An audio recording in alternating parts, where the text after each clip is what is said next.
وقال الله تبارك وتعالى في القرآن المجيد والفرقان الحميد بعد أعوذ بالله من الشيطان الرجيم بسم الله الرحمن الرحيم اليوم أكملت لكم دينكم وأتممت عليكم نعمتي ورضيت لكم الإسلام دينا۔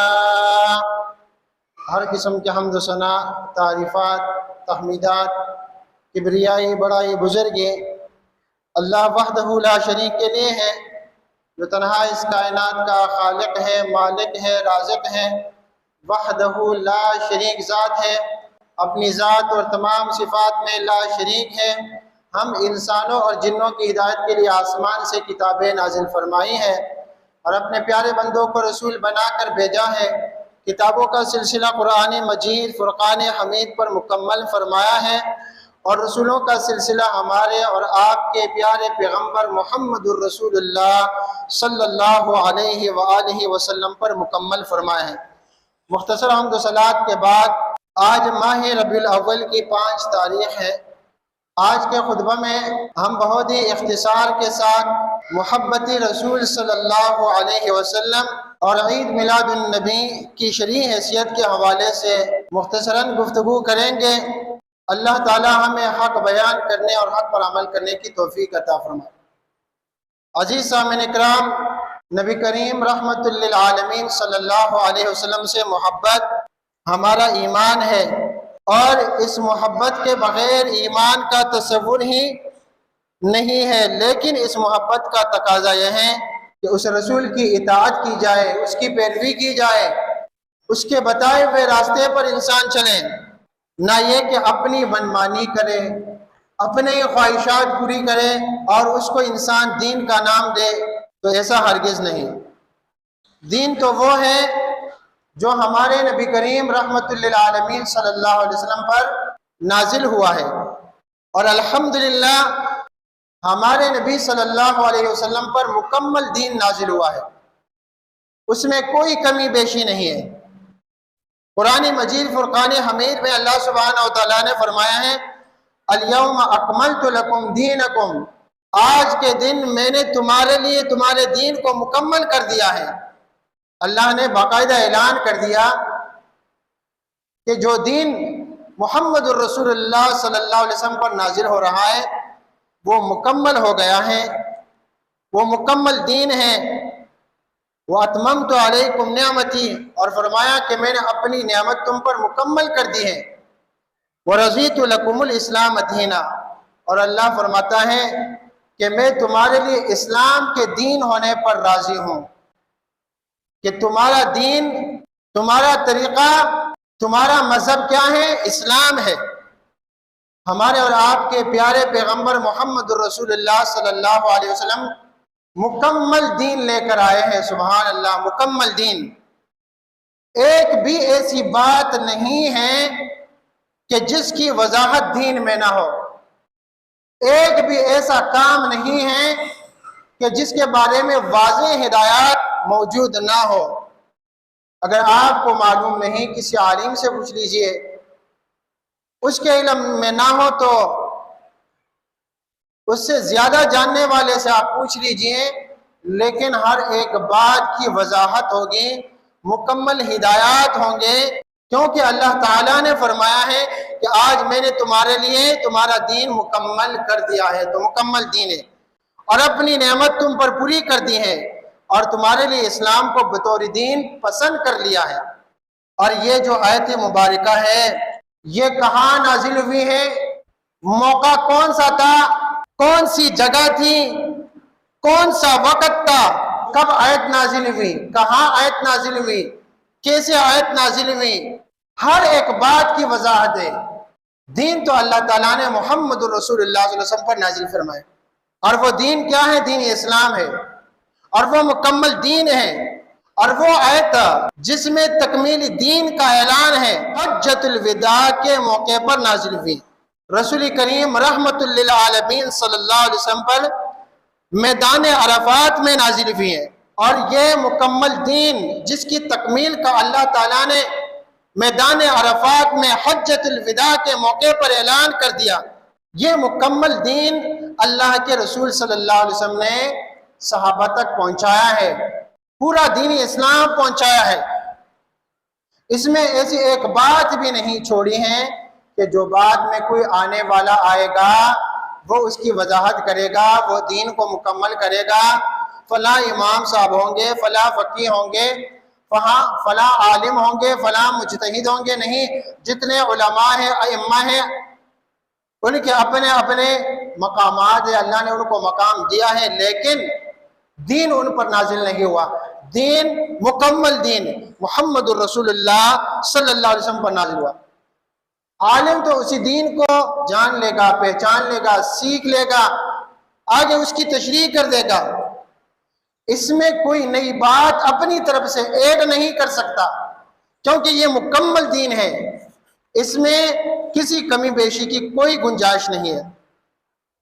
اللہ نے سورۃ المائدہ میں فرمایا کہ میں نے مکمل دین محمد الرسول اللہ صلی اللہ علیہ وسلم پر نازل فرمایا، اور سورۃ المائدہ ہی میں اللہ سبحانہ و تعالی نے اپنے پیارے پیغمبر محمد الرسول اللہ صلی اللہ علیہ وسلم کو فرمایا ہے کہ یہ مکمل دین جو تم پر نازل ہوا ہے، اس کی تبلیغ، اس کا پہنچانا بھی آپ کے ذمے ہے، اس کا حکم اللہ نے دیا ہے۔ یہ آیت نمبر 67 ہے۔ یا ایھا الرسول بلغ، اے میرے رسول پہنچا دیجئے۔ کیا پہنچانا ہے؟ فرمایا ما انزل الیک من ربک، ما انزل الیک من ربک، جو بھی نازل ہوا ہے تیرے رب کی طرف سے، تجھ پر جو کچھ بھی نازل ہوا، یعنی مکمل دین، یہ آپ نے پہنچانا ہے۔ اور فرمایا وَإِن لَّمْ تَفْعَلْ فَمَا بَلَّغْتَ رِسَالَتَهُ، اور اگر آپ نے ایسا نہ کیا تو گویا آپ نے اللہ کا پیغام نہیں پہنچایا۔ تو ایک طرف یہ اعلان کر دیا کہ دین مکمل ہے سورۃ المائدہ آیت نمبر 3 میں، دوسری طرف سورۃ المائدہ آیت نمبر 67 میں ہمارے نبی کو یہ حکم تھا کہ جو دین تم پر نازل ہو رہا ہے، یہ مکمل دین آپ نے اپنے صحابہ کرام کو پہنچانا ہے۔ تو ہمارے نبی علیہ السلام نے مکمل دین پہنچایا ہے کہ نہیں؟ ان آیات کی روشنی میں سوچئے، غور کیجئے کہ دین مکمل ہے۔ مکمل دین پہنچانے کا اللہ کے نبی کو حکم تھا، تو کیا اللہ کے نبی اللہ کے احکامات پر عمل نہ کرتا کہ کچھ کو بچا لیتا؟ امام ابو حنیفہ کے لیے کچھ کو بچا لیتا، امام شافعی کے لیے کچھ کو بچا لیتا، امام مالک کے لیے کچھ کو بچا لیتا، امام احمد بن حنبل کے لیے یہ کچھ دین فلاں امام نے بیان کرنا ہے، کچھ دین فلاں امام نے بیان کرنا ہے۔ نہیں میرے بھائیو، مکمل دین نازل ہوا، مکمل دین کے پہنچانے کا حکم تھا، تو مکمل دین اللہ کے نبی نے پہنچایا ہے۔ اب ائمہ کی حیثیت، علماء کی حیثیت بس صرف یہ ہے کہ وہ اس دین کو سمجھے، اللہ کے پیغام کو سمجھے، اس پر خود بھی عمل کرے اور دوسروں کو اس کی طرف بلائے، نہ کہ ان کو یہ حیثیت حاصل ہو کہ اپنی طرف سے الگ الگ نمازیں بنا لے، الگ الگ عبادات کے طریقے بنا لے، کسی کو شافعی، کسی کو مالکی، کسی کو سہروردی، کسی کو چشتی، کسی کو قادری۔ نہیں، عالم ہے، اللہ کا بندہ ہے، کام اس کا یہ ہے کہ قرآن سیکھے، سمجھے، اس پر عمل کرے، دوسروں کو اس کی طرف بلائے۔ دین کے طریقے بنائے گا نہیں، بلکہ سیکھے گا، خود عمل کرے گا اور دوسروں کو اس کی طرف بلائے گا۔ اتنی سی بات ہے۔ مکمل دین اللہ نے اپنے نبی پر اتارا ہے، سورۃ المائدہ میں ہے، اور مکمل دین کے پہنچانے کا حکم ہے، سورۃ المائدہ آیت نمبر 67 میں ہے۔ ان آیات پر ہمارے اور آپ کے پیارے پیغمبر محمد الرسول اللہ صلی اللہ علیہ وسلم نے کما حق کو عمل کر کے دکھایا ہے اور مکمل دین پہنچایا ہے۔ ذی وقار سامعین اکرام، کیا خیال ہے؟ آپ کیا سمجھے ان آیات کے ترجمہ و تفسیر سے کہ اللہ نے تکمیل دین کا اعلان کیا ہے اور ما انزل اللہ کے پہنچانے کا اللہ نے حکم دیا ہے؟ تو کیا نعوذ باللہ اللہ کے نبی نے ان آیات پر عمل نہیں کیا ہوگا؟ جو لوگ بعد کی ایجادات کو دین کا حصہ مانتے ہیں وہ اپنے عمل سے بزبان حال یہ کہنا چاہتے ہیں کہ یہ تو دین ہے جو ہم بنا رہے ہیں، اور ہمارے مولویوں نے ہمیں جو بنا کر پیش کیا ہے یہ دین ہے، لیکن نعوذ باللہ نبی کو یا صحابہ کو اس کا علم نہیں تھا۔ وہ اپنی زبان حال سے یہ کہنا چاہ رہے ہیں کہ ہم جو 12 ربیع الاول یا ربیع الاول کے مہینے میں جو کچھ کرتے ہیں جو مدینے میں نہیں ہوتا تھا، آج جو ہم کر رہے ہیں گویا کہ یہ تو دین ہے، لیکن ان کو ان کا پتہ نہیں تھا۔ تو کتنی افسوس کی بات ہے۔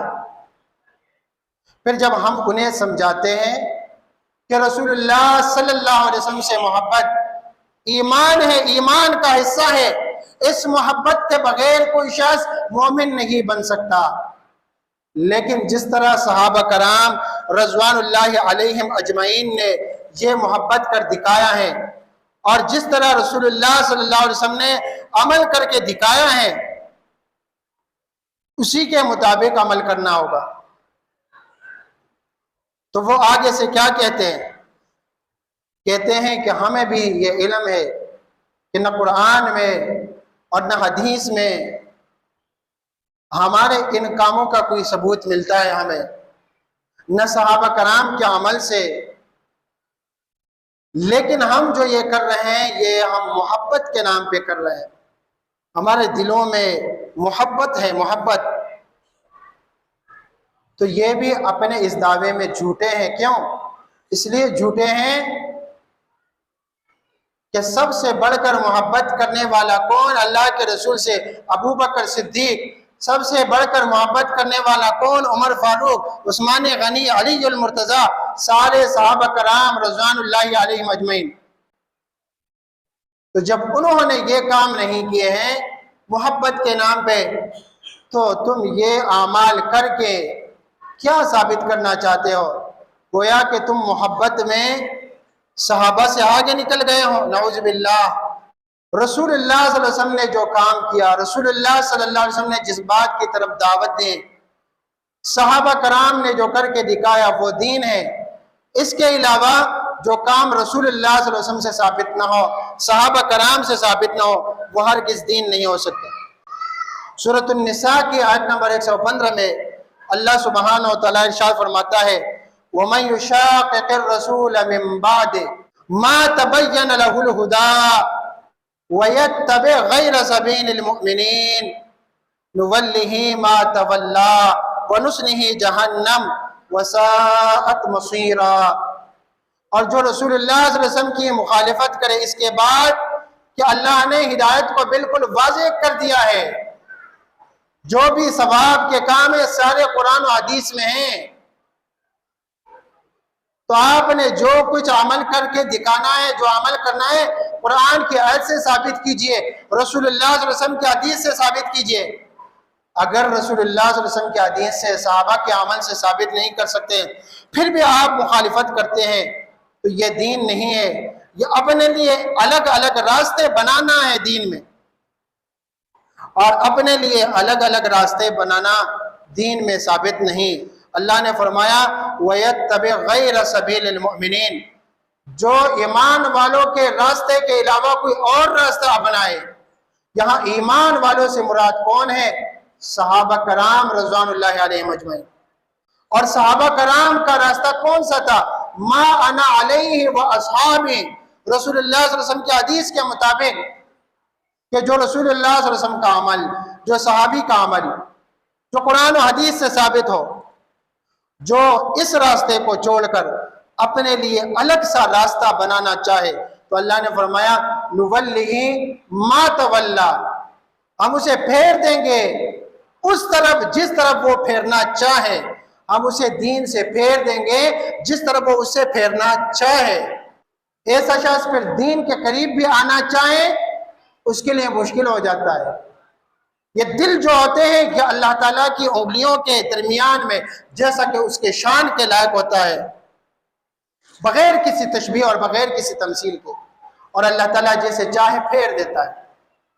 ایک شخص جو قرآن و حدیث پر عمل کرنے والا ہوتا ہے، جو پکا مومن ہوتا ہے، اللہ تعالیٰ اس کو بدعات اور خرافات سے پھیر لیتا ہے۔ بعض دفعہ اگر وہ ایسے علاقے سے اس کا گزر ہوتا ہے کہ جہاں پہ بدعات اور خرافات ہوتے ہیں اور عین اس مجلس میں اس کا پہنچنا ہوتا ہے، لیکن اللہ سبحانہ و تعالیٰ کوئی ایسا سبب بنا لیتا ہے کہ اس سبب کے ذریعے سے وہ اس کام سے، اس علاقے سے، اس جگہ جانے سے رک جاتا ہے۔ اللہ تعالیٰ اسے اس شیطانی کام سے بچا لیتا ہے۔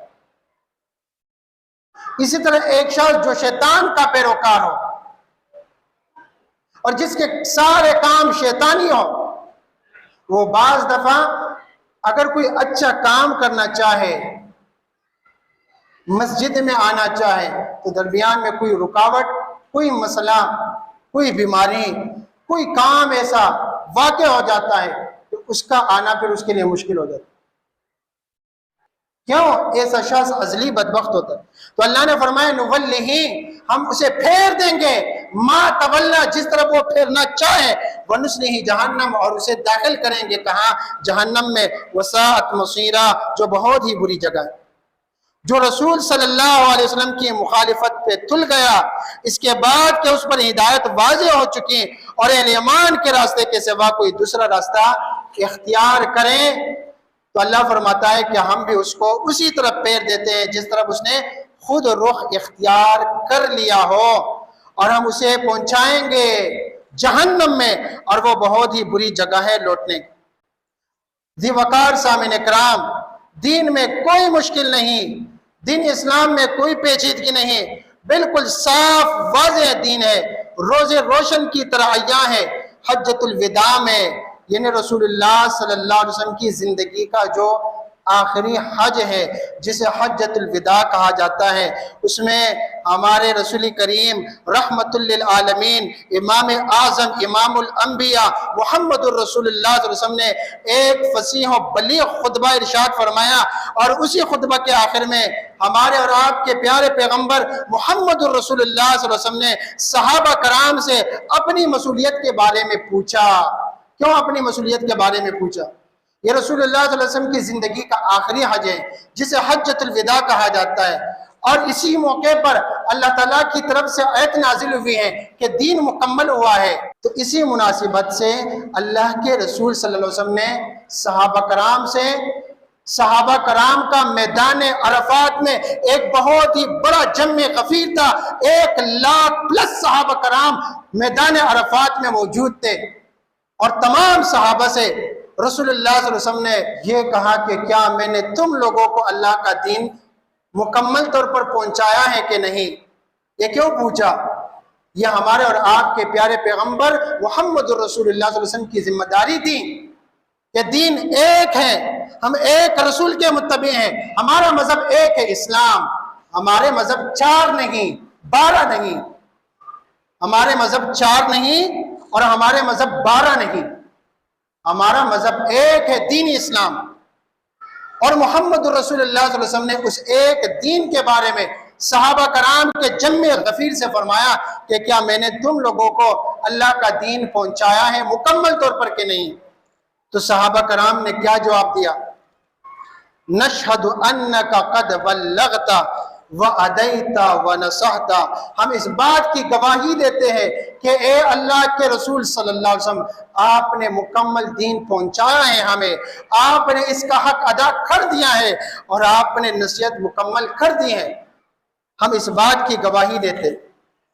ذی وقار سامعین کرام، اس حدیث مبارکہ سے رسول کریم رحمت للعالمین صلی اللہ علیہ وسلم کے خطبہ حجۃ الوداع سے اور صحابہ کرام کے جواب سے یہ بات روز روشن کی طرح بالکل صاف عیاں ہے کہ ہمارا دین، دین اسلام ایک مکمل دین ہے۔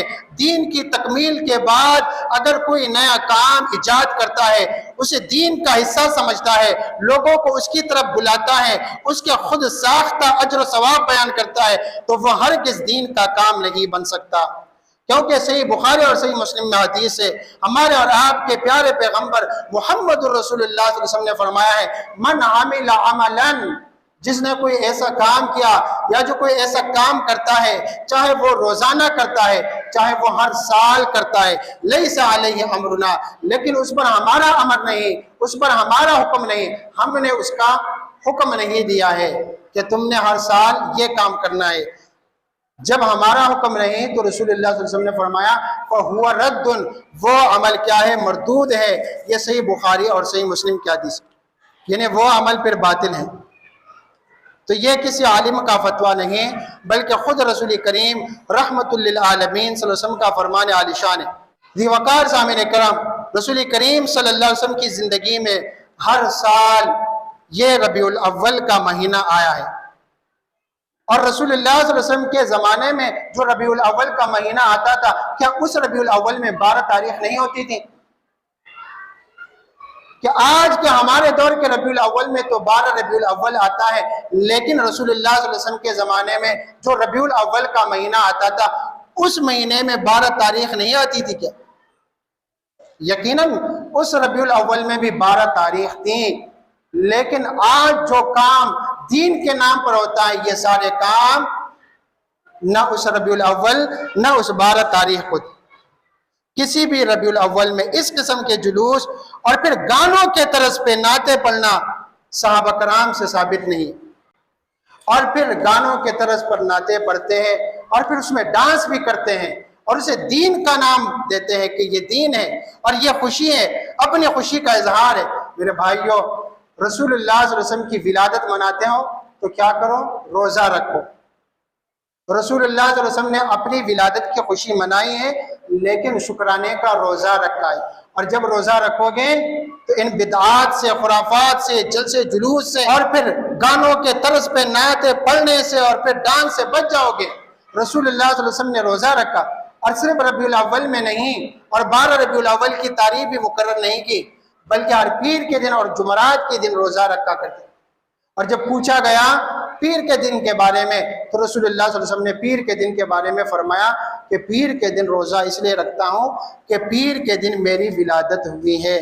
تو یہ بہت بڑی سعادت کی بات ہے کہ ہم رسول اللہ صلی اللہ علیہ وسلم کے امتی ہیں، لیکن رسول اللہ صلی اللہ علیہ وسلم کی مخالفت ہمیں نہیں کرنی چاہیے۔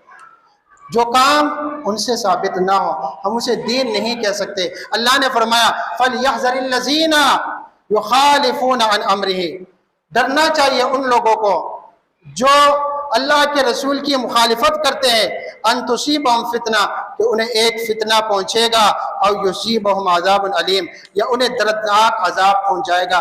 ان لوگوں کو ڈرنا چاہیے، ان کو وہ کام کرنے چاہیے جو رسول اللہ صلی اللہ علیہ وسلم سے ثابت ہو، جو خیر القرون میں ثابت ہو، اور جو کام صحابہ کرام کے زمانے میں نہ ہو، تابعین کے زمانے میں نہ ہو، تبع تابعین کے زمانے میں نہ ہو، اور اسے کچھ لوگ دین کہے تو یہ دین نہیں، اور اسے محبت کا نام دے تو محبت نہیں، کیونکہ محبت سب سے بڑھ کر صحابہ کرام رضوان اللہ علیہم اجمعین نے کی۔ اب کوئی یہ پوچھ سکتا ہے کہ صحابہ کرام کے دور میں یہ 12 ربیع الاول کے دن جلوس اور اسی طرح گانوں کے طرز پہ نعتیں پڑھنے اور ڈانس کا اہتمام نہیں ہوتا تھا، تو یہ کب شروع ہوا ہے؟ تو یہ ایک بادشاہ گزرے ہیں، اربل کے بادشاہ تھے، اس کا نام تھا مظفر الدین، اور اس کی کنیت ابو سعید کوکبوری، متوفہ 18 رمضان 630 ہجری میں یہ فوت ہوئے۔ اس کوکبوری، اس اربل کے بادشاہ نے اس بدعت کا اجرا کیا، اور پھر ایک درباری مولوی نے بادشاہ کو خوش کرنے کے لیے اس کی تائید میں کتاب بھی لکھ ڈالی۔ بادشاہ جو ہوتے تھے نا، اس کے کچھ درباری مولوی بھی ہوتے تھے، درباری شعراء بھی ہوتے تھے نا۔ آج بھی بادشاہوں کے درباری شعراء ہوتے ہیں، وہ اپنے بادشاہوں کو، حکمرانوں کو خوش کرنے کے لیے ان کی مدح سرائی کرتے ہیں۔ تو بادشاہ کو خوش کرنے کے لیے وہ کہتے ہیں ملا آ باشد کے چپ نہ شود۔ بادشاہ کو خوش کرنے کے لیے اس نے کتاب لکھ ڈالی کہ یہ بالکل سب جائز ہے، دین ہے، ڈانس کرو، یہ کرو، وہ کرو، اور یہ دین کا کام ہے۔ اس نے ایک کتاب لکھ ڈالی، اور لالچ کی جو ہے بنا پر کہ بادشاہ سے مجھے ایک انعام ملے گا، تو بادشاہ نے اس کو انعام بھی دیا۔ وہ سونے کے سکے انعام کے طور پر دیے، انہوں نے اس کو دیے کہ اس نے میرے دل کو خوش کرنے کے لیے ایک باطل عمل کو جائز ثابت کر دیا۔ تو میرے بھائیوں، اس وقت سے پھر اس کا رواج چلا آ رہا ہے اور لوگ اس کو دین سمجھ رہے ہیں۔ دین تو یہ ہے کہ آپ رسول اللہ صلی اللہ علیہ وسلم سے سچی محبت کیجئے، اور سچی محبت کا تقاضا یہ ہے کہ رسول اللہ صلی اللہ علیہ وسلم کی اطاعت کیجئے۔ محمد صلی اللہ علیہ وسلم کی جس دل میں الفت نہ ہوگی، سمجھ لو کہ اس کی قسمت میں جنت نہ ہوگی۔ کرے جو اطاعت محمد صلی اللہ علیہ وسلم کی دل سے، اسے پیر و مرشد کی حاجت نہ ہوگی۔ جو رسول اللہ صلی اللہ علیہ وسلم سے سچے دل سے محبت نہیں کرتا، اس کی قسمت میں جنت نہیں، اور جو رسول اللہ صلی اللہ علیہ وسلم سے سچے دل سے محبت کرتا ہے، پھر اسے کسی مولوی کی دلیل کی کوئی ضرورت نہیں۔ جو کام رسول اللہ صلی اللہ علیہ وسلم سے ثابت ہیں وہی کام کرتا ہے، جو کام رسول اللہ صلی اللہ علیہ وسلم سے ثابت نہیں اس سے اپنے آپ کو بچاتا ہے۔ یہی دین ہے، اللہ نے مکمل دین، الیوم اکملت لکم دینکم واتممت علیکم نعمتی ورضیت لکم الاسلام دینا۔ اللہ تعالیٰ ہمیں اس مکمل دین کو جو اللہ نے ہمارے اور آپ کے پیارے پیغمبر محمد الرسول اللہ صلی اللہ علیہ وسلم پر اتارا تھا، اس دین کو سمجھنے کی توفیق عطا فرمائے، اور اللہ تعالیٰ ہم سب کو اس دین پر عمل کرنے کی توفیق عطا فرمائے، اور اللہ تعالیٰ ہم سب کو بعد میں نئے نئے ایجاد ہونے والے بدعات اور خرافات سے بچائے۔ اللہم ربنا آتنا فی الدنیا حسنہ وفی الآخرۃ حسنہ وقنا عذاب النار، آمین برحمتک۔